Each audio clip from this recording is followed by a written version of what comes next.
Hello friends, पिछले video में हमने निफ्टी के 5 मिनट चार्ट में समझा था ये जो है निफ्टी के लिए रेजिस्टेंस रेंज था।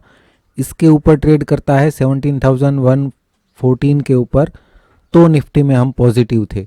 और इस रेंज में से अगर ये बाउंस नहीं कर पाता है तो ये इस रेंज में डिक्लाइन भी कर सकता है और ये एक सपोर्ट रेंज की तरह काम कर सकता है। निफ्टी यहाँ पे फ्लैट ओपन होके एक शार्प बाउंस हमें देखने को मिला, लेकिन यहाँ पे 38% को ब्रेक नहीं कर पाया। यहाँ पे 17,109 का हाई लगाया, राइट। तो यहाँ पे मॉर्निंग में ही एक बहुत ही अच्छा ट्रेड मिल जाता है आपको। यहाँ पे अगर आप शॉर्ट करते हैं तो आपका स्टॉप लॉस जो है बहुत ही कम है। इसके ऊपर कुछ पॉइंट का आप स्टॉप लॉस रख सकते हैं, क्योंकि इसके ऊपर ट्रेड करता है तो ही पॉजिटिव है। जनरली अगर मार्केट को पॉजिटिव होना है तो जो भी हमारा ब्रेक इवन पॉइंट होता है 38%, जो भी हम बात करते हैं हर एक वीडियो में, उसके ऊपर ओपन होता है या तो उसके आसपास ही ओपन होके ब्रेक कर देता है, राइट। लेकिन यहाँ पे फ्लैट टू पॉजिटिव ओपन होके यहाँ तक आया, राइट। तो फिर ये यहाँ पे रेजिस्टेंस एक बार ले सकता है, एटलीस्ट एक बार ये रेजिस्टेंस ले सकता है। तो यहाँ पे एक बहुत ही अच्छा ट्रेड था, वहाँ से शार्प डिक्लाइन हमें देखने को मिला और ये रेंज जो है वो निफ्टी ने अचीव कर ली। हालांकि यहाँ पे 61% जो ओवरऑल रिट्रेसमेंट था, इसके नीचे हम और भी नेगेटिव थे और निफ्टी ने इसको भी ब्रेक कर दिया है। अभी आज के वीडियो में फिर से हम समझने की कोशिश करेंगे। फिर से शुरुआत करेंगे डेली चार्ट से, जहाँ पे कोई भी चेंजेस नहीं है। ये जो डिक्लाइन है ये रिट्रेसमेंट रेंज में ऑलरेडी ट्रेड कर रहा है और सपोर्ट रेंज के आसपास से एक बाउंस भी दिया है। हालांकि यहाँ से एक डिक्लाइन भी हमें आज देखने को मिला है। अभी क्या हो सकता है वो समझने के लिए हम बार बार बात कर रहे हैं कि ये जो डिक्लाइन है, लास्ट एबीसी वाला डिक्लाइन, उस पर हम फोकस करेंगे। तभी हमें पता चलेगा कि अगर ये एबीसी जो है एक करेक्शन का पार्ट है, मान लीजिए कि यहाँ पे एक एबीसी है, ये लिंक वेव एक्स है और एक सेकंड डबल जिगजैग करेक्शन का सेकंड एबीसी है, तो फिर यहाँ से बड़े बाउंस की पॉसिबिलिटी है। लेकिन अगर ये 1 और 2 है, फिर से 1 और 2 है, तो इस तरीके से अगर रिपीटेटिव 1-2 है तो एक शार्प डिक्लाइन की भी पॉसिबिलिटी है, राइट। तो इसी के लिए हम ये जो लास्ट एबीसी है उस पर फोकस कर रहे हैं कि अगर ये करेक्टिव वाला एबीसी है तो फिर इसका रिट्रेसमेंट जो है 38% के ऊपर शार्प बाउंस हमें मिल जाना चाहिए, राइट। तो इसीलिए हम इस एबीसी को स्मॉलर टाइम फ्रेम में देखते हैं। यहाँ पे अगर हम देखें तो ये CO3 का रिट्रेसमेंट हमने निकाला है 38% के ऊपर, अभी भी ये नहीं जा पाया है, राइट। और यहीं से ही हमें एक डिक्लाइन देखने को मिला है। तो यहाँ पे पॉसिबिलिटी बन सकती है कि ये एक इरेगुलर करेक्शन हो, यहाँ पे ए, ये बी और ये सी, राइट। और यहाँ से फिर से ये लो के नीचे जा सकता है। और यहाँ पे एक दूसरी पॉसिबिलिटी है जो हमने पिछले वीडियो में भी समझा था। हम क्या करेंगे, ये जो बाउंस है, ये पूरा पैटर्न जो है, इसको हम स्मॉलर टाइम फ्रेम में देख के समझने की कोशिश करेंगे कि क्या हो सकता है नेक्स्ट, राइट।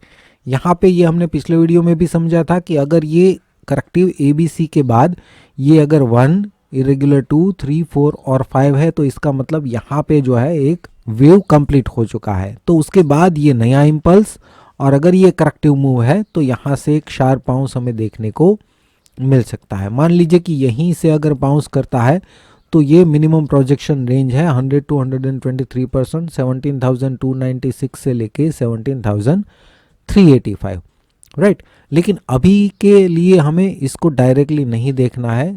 यहाँ पे ध्यान से समझिए, अगर ये एक इरेगुलर करेक्शन है, ये ए, ये बी और ये एक इरेगुलर करेक्शन का वेव सी है, तो इसके नीचे भी डिक्लाइन हो सकता है। तो उस केस में अगर हम देखें तो ये डिक्लाइन इंपल्सिव होना चाहिए, राइट। तो उसका काउंटिंग किस तरीके से होना चाहिए, यहाँ पे 1, ये 2, ये 3, ये 4 और ये 5th जो है वो एक्सटेंडेड है। इस पूरे इम्पल्स का अगर हम रिट्रेसमेंट निकालते हैं तो 23 to 61%, ये पूरा रेंज जो है एक रेजिस्टेंस की तरह काम कर सकता है। अगर इस रेंज में हमें करेक्टिव बाउंस देखने को मिलता है, ABC टाइप का करेक्शन देखने को मिलता है, तो फिर यहाँ से शार्प डिक्लाइन हम एक्सपेक्ट कर सकते हैं। इसको ब्रेक नहीं करना चाहिए और करेक्टिव बाउंस होना चाहिए। करेक्टिव बाउंस होता है और इसको ब्रेक नहीं कर पाता है तो शार्प डिक्लाइन हमें देखने को मिल सकता है। मान लीजिए अगर पॉजिटिव है, ये वाला सिनारियो इरेगुलर करेक्शन नहीं है और यहाँ से एक नया इम्पल्स स्टार्ट हो चुका है, ये ए और 1 है, तो अगर ये बी और 2 है तो फिर क्या होगा, इसके ऊपर ट्रेड करना चाहिए। 61% को ये जल्दी से ब्रेक कर देना चाहिए।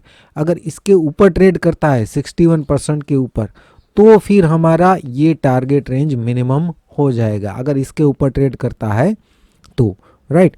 ये 17,096 का लेवल है, इसके ऊपर अगर ट्रेड करने लगता है तो फिर भी यहाँ से 200 से 300 पॉइंट का बाउंस पॉसिबल हो सकता है। अगर इसके ऊपर ट्रेड करता है तो हमें इस रेंज के बारे में सोचना है, लेकिन अगर इस रेंज में करेक्टिव बाउंस देता है तो डिक्लाइन जो है कंटिन्यू करेगा और शार्प भी हो सकता है, क्योंकि उस केस में ये हो जाएगा 1 और ये हो जाएगा 2 और फिर शार्प डिक्लाइन की भी पॉसिबिलिटी बन सकती है। यहाँ पे हम दोनों पॉसिबिलिटी को ध्यान में क्यों रख रहे हैं, किसी एक को क्यों नहीं फोकस करके ट्रेड प्लान कर रहा है, क्योंकि हम ऑलरेडी डिस्कस कर चुके हैं कि बैंक निफ्टी में जो है सिनारियो अलग चल रहा है। बैंक निफ्टी में हमें ये बाउंस पिछले वीडियो में हमने समझा था, ये ए और 1, ये बी और 2 और ये जो है सी और 3 का रिट्रेसमेंट हमने निकाला था 23 to 38% और इसको ये ऑलरेडी ब्रेक करके नीचे क्लोजिंग दिया है, राइट।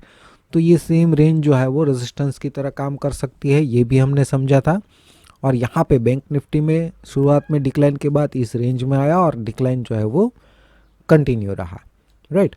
ओवरऑल अगर हम देखें तो बैंक निफ्टी के डेली चार्ट में ये डिक्लाइन जो है वेव 4 का डिक्लाइन जिसे हम मान रहे थे वो 1 को ओवरलैप कर चुका है और ये जो पूरा बाउंस है उसके 38% को भी ब्रेक कर चुका है। तो ओवरऑल डेली चार्ट में बैंक निफ्टी नेगेटिव बन चुका है, राइट। इसीलिए हमें निफ्टी में दोनों पॉसिबिलिटी को ध्यान में रख के एनालिसिस करना पड़ता है। हम एक सिनारियो को पकड़ के ट्रेड प्लान नहीं कर सकते, क्योंकि दोनों में पैटर्न जो है वो कंफ्यूजिंग है, निफ्टी में और बैंक निफ्टी में। अभी यहाँ पे बैंक निफ्टी में हम ये डिक्लाइन जो है उसको इग्नोर कर रहे हैं, क्योंकि ओवरलैपिंग बहुत ज़्यादा है, तो हम काउंटिंग ठीक तरीके से नहीं कर पा रहे हैं और अपसाइड हमें ब्रेक इवन पॉइंट भी नहीं मिल रहा है अभी के लिए, तो इसको हम ध्यान में रख सकते हैं। तो हम क्या करेंगे, यहाँ से जो बाउंस है उस पर ही फोकस कर रहे हैं कि वहाँ से क्या चल रहा है, राइट। ये ऊपर जाएगा या यहाँ से नीचे जाएगा। तो इसको अगर हम स्मॉलर टाइम फ्रेम में देखें तो यहाँ पे ये ए और 1, बी और 2 और सी और 3 उसका रिट्रेसमेंट 23 to 38% को इसने ब्रेक कर दिया और सेम रेंज जो है वो रेजिस्टेंस की तरह काम कर सकती है, राइट। और यहाँ पे इस रेंज में हमें एक बाउंस भी देखने को मिला और वहाँ से डिक्लाइन जो है वो कंटिन्यू रहा, राइट। अगर आपने सुना है, मैं हर एक वीडियो में ये बोलता हूँ कि ये रिट्रेसमेंट जो हम निकालते हैं सी और 3 का 23 to 38%, इसको ब्रेक करने के बाद ये सपोर्ट जो है वो रेजिस्टेंस की तरह काम कर सकती है। जनरली इसके पीछे का लॉजिक ये है, अगर इसको ये इम्पल्सिव ब्रेक करता है 1 2 3 4 5, तो यहाँ पे इम्पल्सिव के बाद एक करेक्शन आना चाहिए और ज़्यादातर ऐसा ही होता है कि इस इम्पल्सिव का अगर आप रिट्रेसमेंट निकालें तो 61% जो है वो 23% के अराउंड ही आता है, राइट। तो इसीलिए ये रेंज में हमें एक करेक्टिव बाउंस देखने को मिलता है और इसका ये हो जाएगा करेक्टिव बाउंस और यहाँ से डिक्लाइन हम कंटिन्यू मान सकते हैं, राइट। तो ये लॉजिक इसके पीछे का यही है कि ये सपोर्ट रेंज जो है रेजिस्टेंस में कन्वर्ट क्यों हम बोलते हैं, राइट। तो अभी इस वीडियो में आपको पता चलेगा ये जो डिक्लाइन है उसको अगर हम स्मॉलर टाइम फ्रेम में देखें तो यहाँ पे ध्यान से समझिए, ये एक इम्पल्सिव डिक्लाइन है, राइट।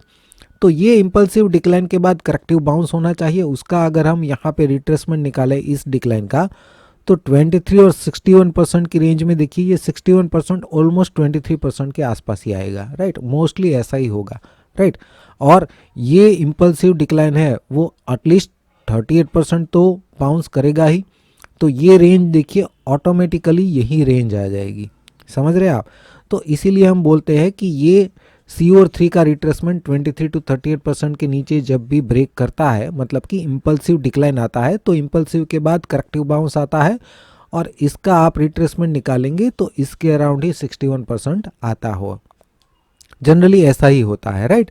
तो इसी के हिसाब से हम बोलते हैं कि ये सपोर्ट रेंज जो है अब रेजिस्टेंस में कन्वर्ट हो सकती है। इसका रीज़न ये रेजिस्टेंस रेंज है, इम्पल्स का रेजिस्टेंस रेंज।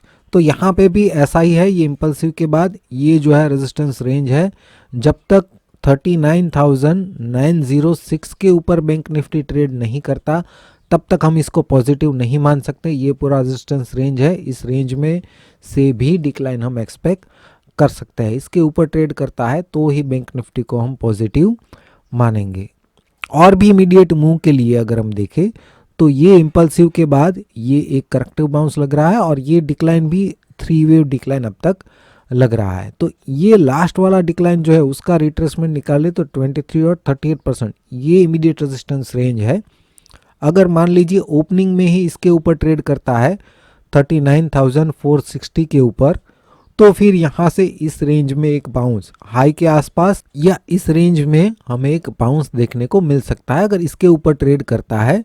तो मॉर्निंग में ही अगर इसके ऊपर ट्रेड नहीं कर पाता तो यहीं से नेगेटिव हो जाता है, इसके ऊपर ट्रेड करता है तो इस रेंज में इस हाई के आसपास एक बाउंस एक्सपेक्ट कर सकते हैं। ओवरऑल इसके ऊपर ट्रेड करता है तो ही पॉजिटिव हो सकता है, अदरवाइज ये रेजिस्टेंस रेंज है और डिक्लाइन जो है इस रेंज में से भी कंटिन्यू होने की पॉसिबिलिटी है। तो फ्रेंड्स वीडियो अगर अच्छा लगा है तो लाइक कर दीजिए। वीडियो देखने के लिए आपका बहुत बहुत शुक्रिया, धन्यवाद।